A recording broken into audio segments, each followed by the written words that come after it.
Hey everybody, this is Jordan Rudess from the band Dream Theater. The first song that I heard that made me want to learn keyboards was Twinkle Twinkle Little Star. I was very young.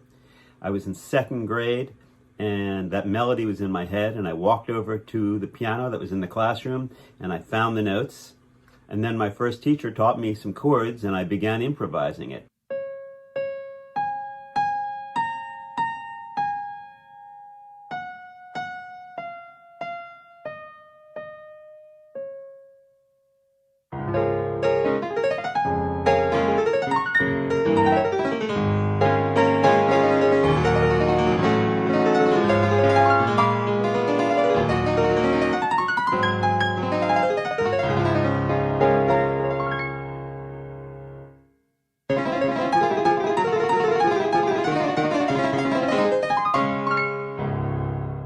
The first piano part I ever learned, well, that's a tough question because, I was a classically trained pianist and I didn't really start to play pop or rock or anything like that for a while.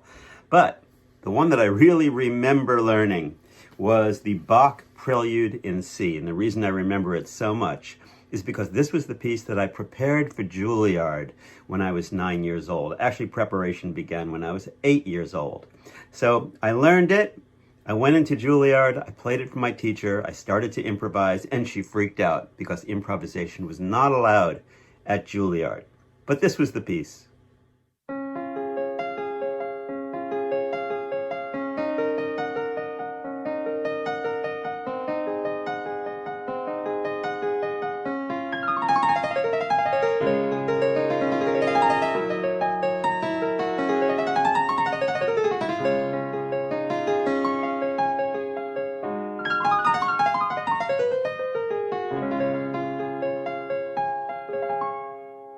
When I was 7 years old and playing piano in the classroom, little songs, the teacher actually called up my mother and said, "Hey, Jordan is playing the piano in the classroom." And my mother was like, "What? We don't even have a piano at home." So she ran out and she bought one. And she hired one of these teachers that comes around, teaches you for 30 minutes, and then, is on his way. Well, this teacher soon realized that I had a good ear. And he abandoned the little book that he brought, the little red book that everybody usually learns from, and he started to show me the chords: C, F, G, B flat, E flat, A flat, D flat, all the different chords. And I was like, wow, this is really cool, because I started to look at my brother's guitar music that had the single note melody, and I could play the chord and make up my own arrangement. So I remember I found the music to Somewhere Over the Rainbow.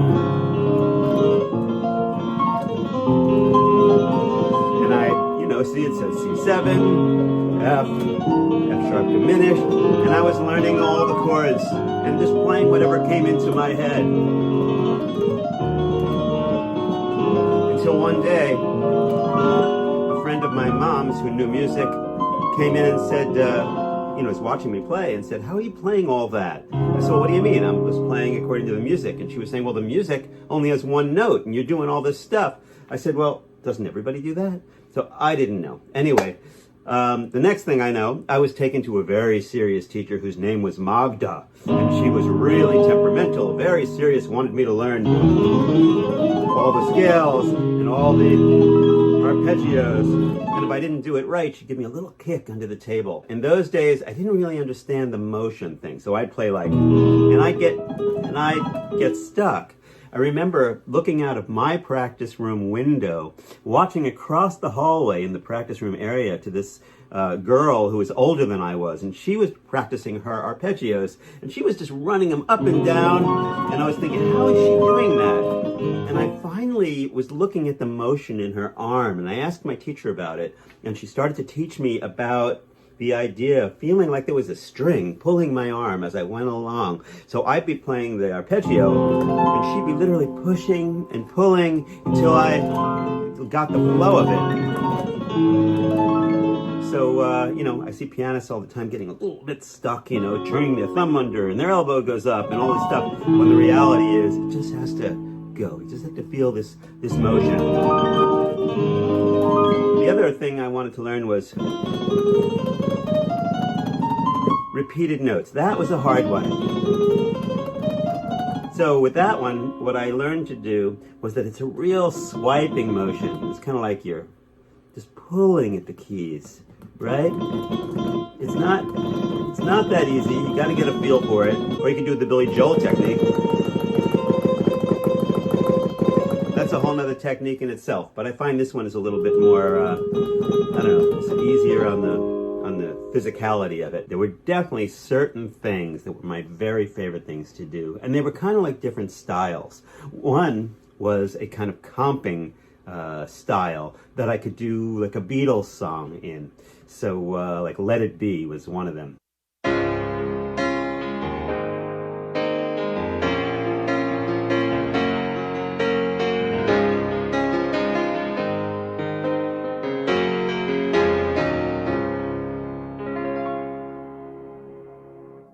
Another one would be like ragtime, maybe a little bit of the maple leaf rag. And a style that I really wanted to check out, and so I spent some time wrapping my head around it, was boogie woogie.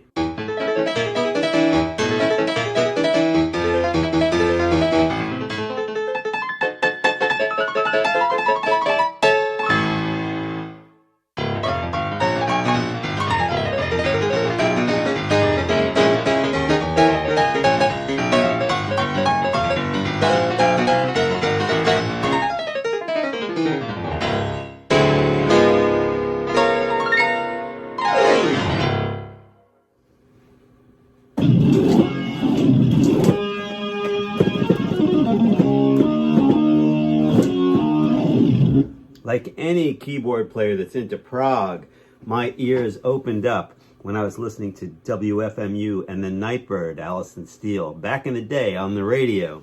And I heard John Lord doing this amazing stuff on the organ. I was like, what is that? Because I was going to Juilliard. I had never heard anything like that before. All these intense, wild kind of sweeps and swirls and all this crazy stuff. So that got me in the mood to rock.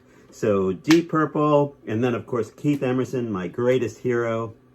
I was more interested really in his stylistic things rather than the exact notes he was playing. I wanted to learn what made it tick. So that was a whole lesson, just to kind of gather all that information. And also, playing like Elton John songs on the piano were really, really something I love to do.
Back at Juilliard, all the other kids were jamming in the garages and out on their decks, and I was always home practicing.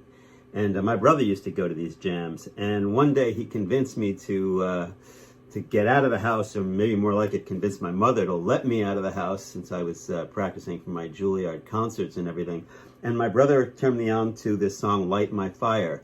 So I haven't played it in probably 50 years, but that was like the first thing that I had to learn.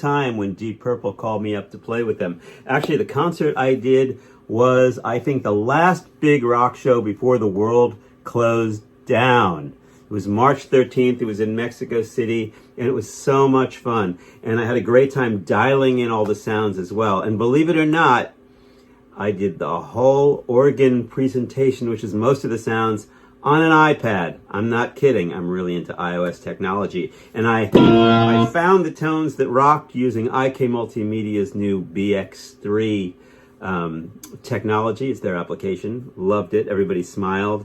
And it was a really, really fun gig. There's so many albums that I've done with Dream Theater, and it was hard to go back and pick some of my favorite parts. But I picked a few that always get me excited to play live and are just really, really fun. The first would be the opening of Dance of Eternity.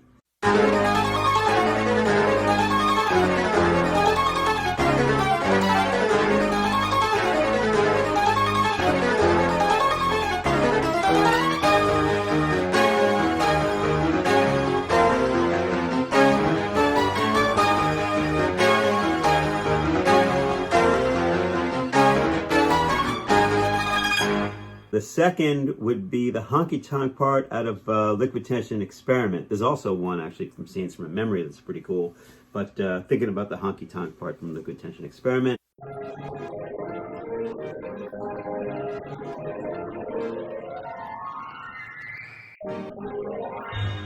And then finally, the progressive section in the middle of Dark Eternal Night. There's one part in particular that's really, really cool. Let's check it out.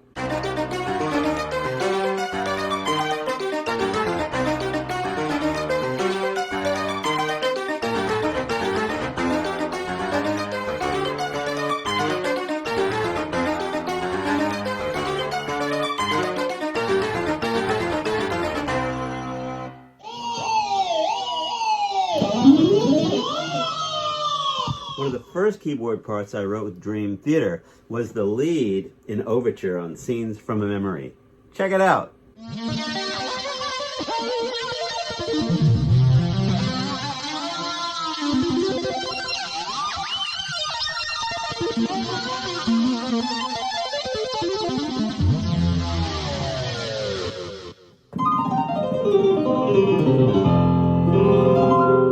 A lot of you have heard about the new Liquid Tension Experiment album, and we're very excited about it. It's called LTE3, and it's coming out on March 26th, and some really fun stuff on there, and I'll play a couple of my favorite parts. I think I'm really drawn towards the melodic parts, so the first one will be from Passage of Time, and the second one is from Beating the Odds.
Well, that about wraps it up. I want to thank everybody at Loudwire for having me. It's been really fun going back and remembering some of the old riffs and thinking about some of the new stuff with LTE and the Deep Purple gig and all that. This is awesome, and I hope to see all of you guys on the road really soon. Stay safe, be good, and rock on.